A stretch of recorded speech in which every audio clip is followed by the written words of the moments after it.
Untuk menyampaikan pandangan, arahan, dan elaborasinya, kami persilakan kepada Pak Karis. Dengan segala hormat, silakan Pak Karis untuk menyampaikan prasarannya, Pak. Ya, terima kasih Pak Rinto. Selamat sore Romo Beni, Bu Nisa, Bapak-Ibu sekalian yang terkasih. Izinkan saya untuk share screen. Pada dasarnya saya hanya akan menyampaikan 3 poin, tapi 3 poin ini bisa panjang. Poin yang pertama, ini saya menggunakan kearifan lokal juga, tapi kearifan lokal Jawa. Di Jawa itu mengenal istilah bener durung mesti pener. Artinya sebuah kebenaran itu ada kebenaran yang lebih tinggi lagi. Misalnya gini, kenapa saya pakai gambarnya Thanos? Thanos itu punya tujuan yang baik sekali. Dia ingin dunia ini lebih nyaman, orang nggak kelaparan, ya kan? Tempatnya itu enak buat ditinggali. Tapi apa yang dilakukan? Dia membunuh setengah dari penduduk di seluruh dunia ini. Jadi itu benar, tujuannya benar, tetapi tidak benar kan gitu.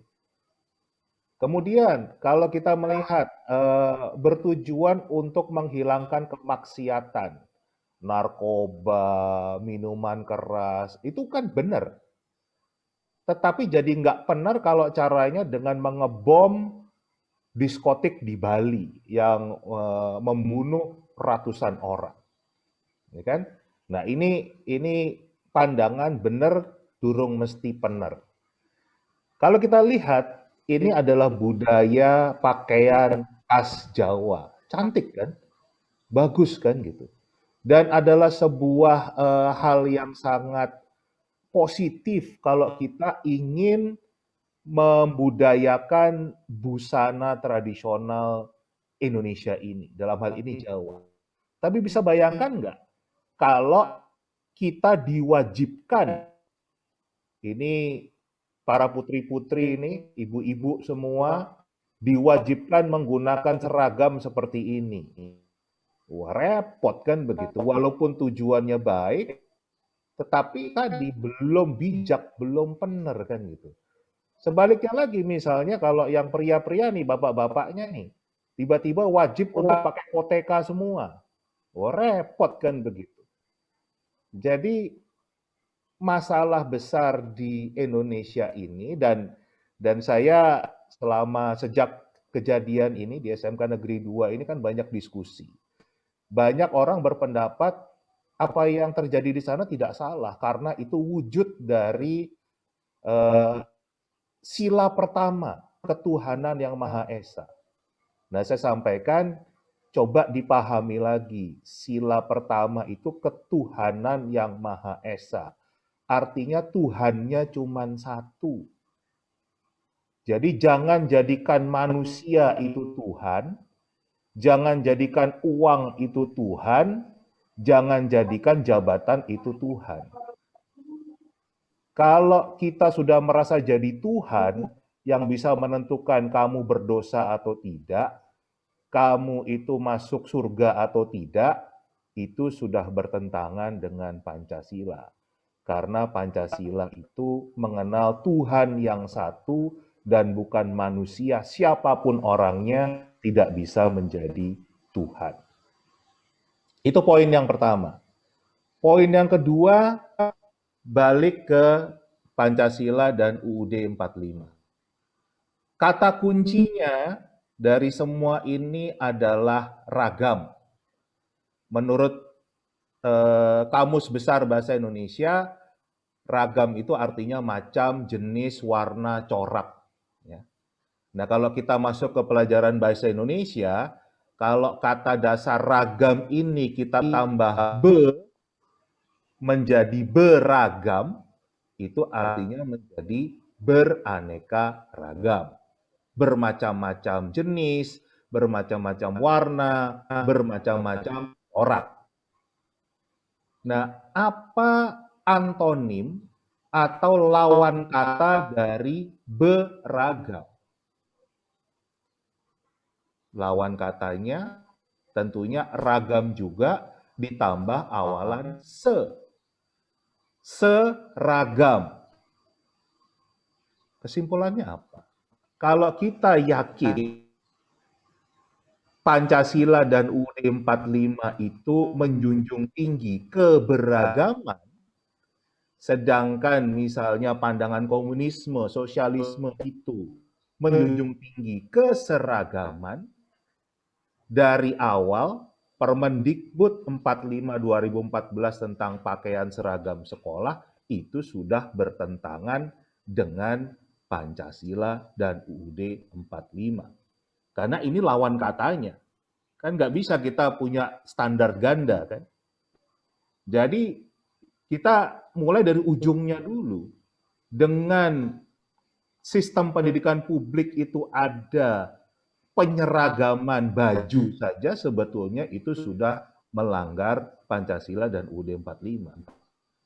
Dan kenapa kita harus selalu pakai seragam? Negara-negara lain sekolah negerinya nggak pakai seragam kok.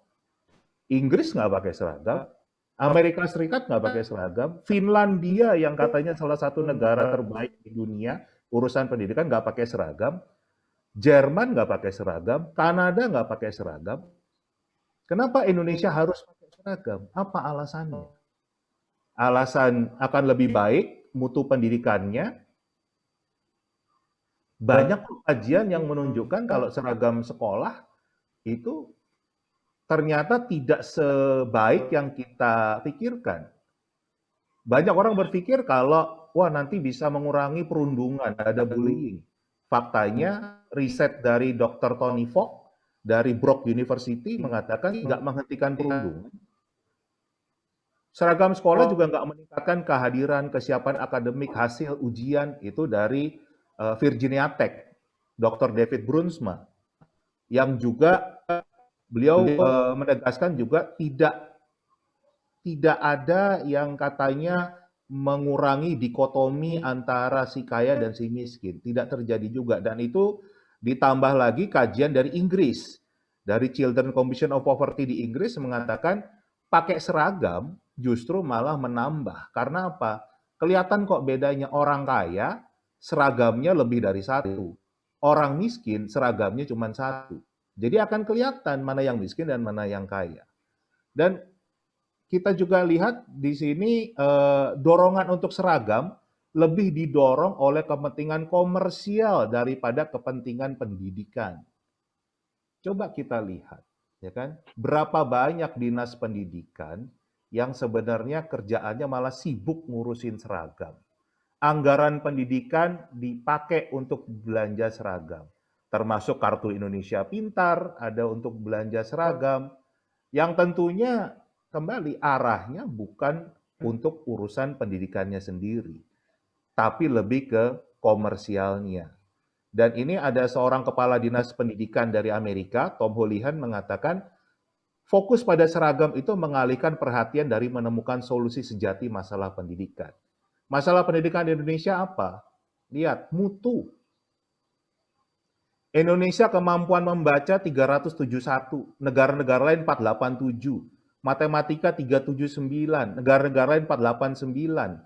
Sains kita 396, negara-negara lain 489. Ini hasil PISA 2018. Dan ini sudah terjadi 20 tahun belakangan. Negara-negara lain rata-ratanya di atas sini nih, kita di bawah sini. Tapi kita sibuk ngurusin seragam. Belum kemampuan baca. Bank Dunia mengatakan Indonesia itu anak-anaknya buta huruf secara fungsi. Bisa baca, nggak bisa ngerti apa yang dibaca. Kurvanya bukan normal, tapi abnormal. Jadi dengan kata lain, di Indonesia, sekolah bukan tambah pinter, tapi tambah bodoh. Ditambah lagi kita lihat kajian dari Central Connecticut State University. Tingkat literasi bangsa ini nomor 60 dari 61 negara. Ranking 2 dari bawah. Jadi problem besarnya itu di mutu, tetapi kita sibuk dengan urusan-urusan seperti seragam yang tidak substansial. Dan ini yang disampaikan oleh Dr. Len Pritchett di bukunya yang menggunakan sampel pendidikan Indonesia, Schooling and Learning. Sekolah di Indonesia beda dengan belajar.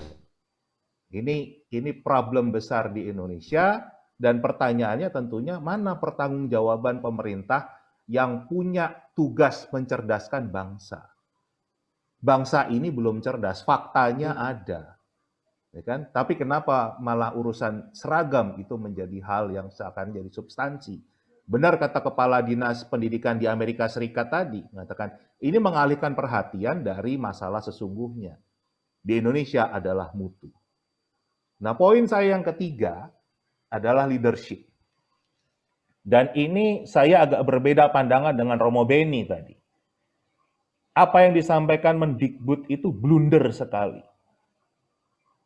Dan pertama, beliau mengatakan ya, tidak boleh ada sekolah yang menggunakan seragam mengikuti agama tertentu. Itu yang beliau sampaikan. Coba kita lihat Permendikbud nomor 45 tahun 2014. Ini aturan Kemendikbud sendiri. Ini apa? Berarti kan yang salah adalah di kebijakannya. Kalau beliau mengatakan tidak boleh. Lah ini aturannya dia sendiri kok kan. Ini kan blunder sekali. Ini problem pertama dari yang disampaikan oleh Mendikbud kita. Problem kedua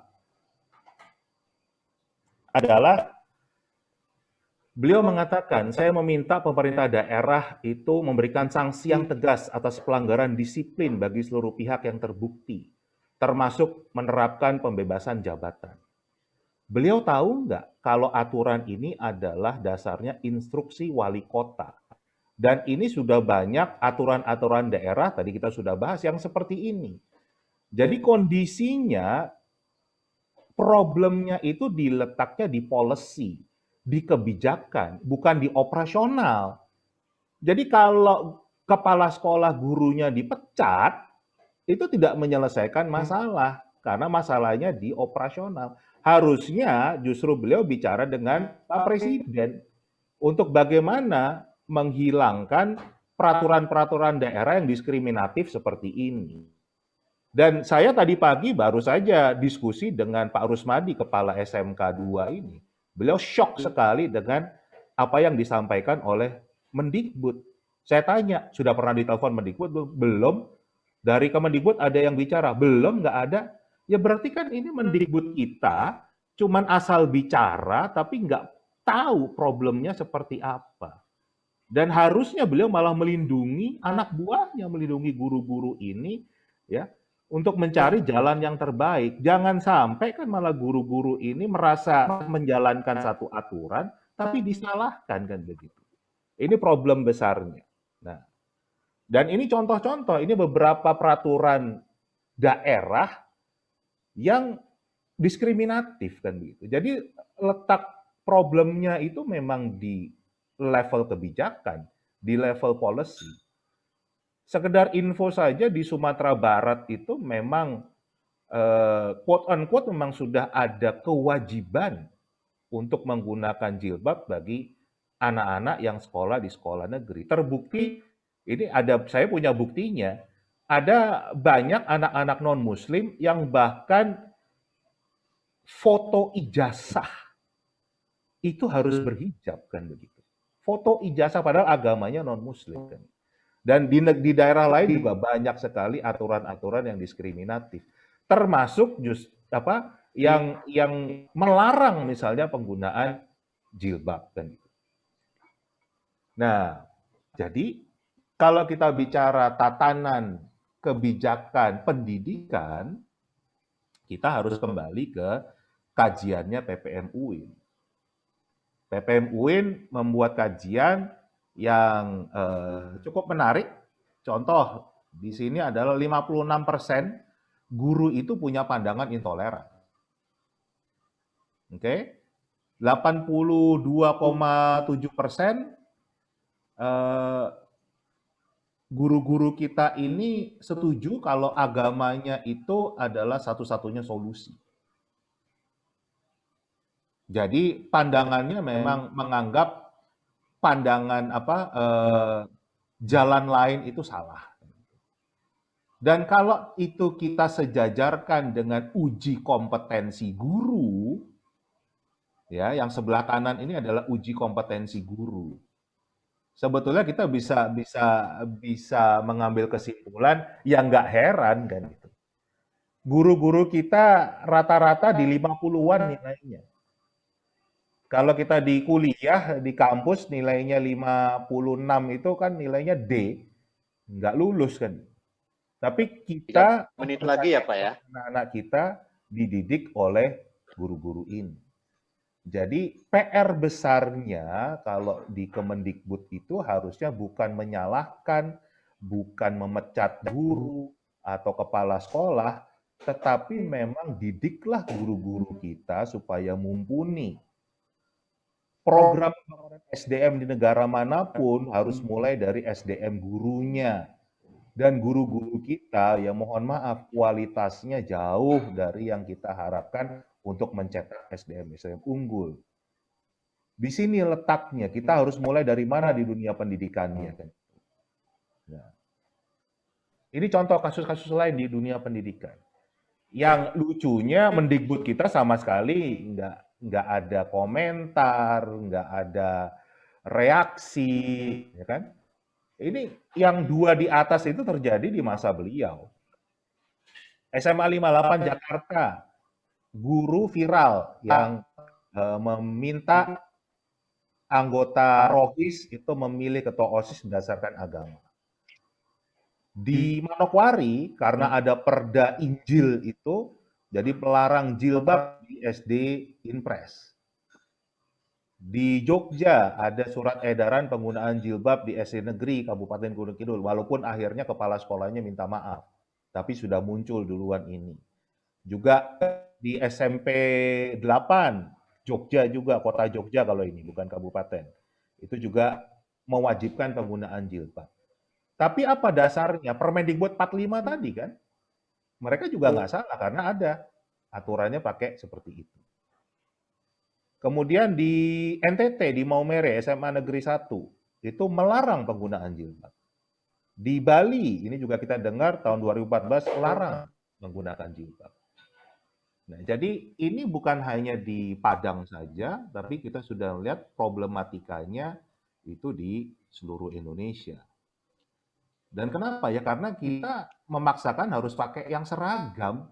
Pandangan itu aja sudah keliru menurut saya. Sudah tidak sesuai dengan Pancasila dan UUD 45. Dan negara lain juga banyak yang nggak pakai seragam. Kenapa? Harus pakai seragam. Nah, kita aja sekarang lagi kondisi COVID. Ini saya sering dengar keluhan dari murid-murid nih. Udah sekolahnya di rumah, harus pakai seragam pula kan begitu. Kenapa sih kan gitu? Kenapa nggak dibikin lebih santai aja?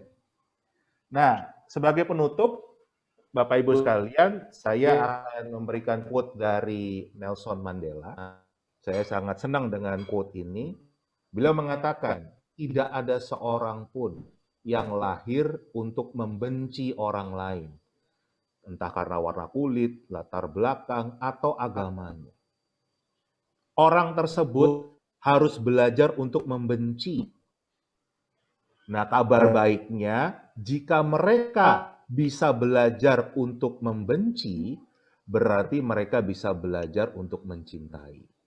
Karena cinta datang lebih alami ke hati manusia daripada kebalikannya. Mungkin demikian sharing dari saya, nanti kita bisa diskusi lebih panjang lagi. Terima kasih, mudah-mudahan berkenan. Mohon maaf jika dalam kurang berkenan. Assalamualaikum warahmatullahi wabarakatuh. Terima kasih Pak Karis, sungguh sangat luar biasa dan saya secara pribadi banyak tercerahkan dari pemaparan dari Pak Karis tadi. Ternyata beberapa pertanyaan yang diajukan lewat chatting juga ternyata sepertinya sudah terjawab lewat saran dari Pak Karis.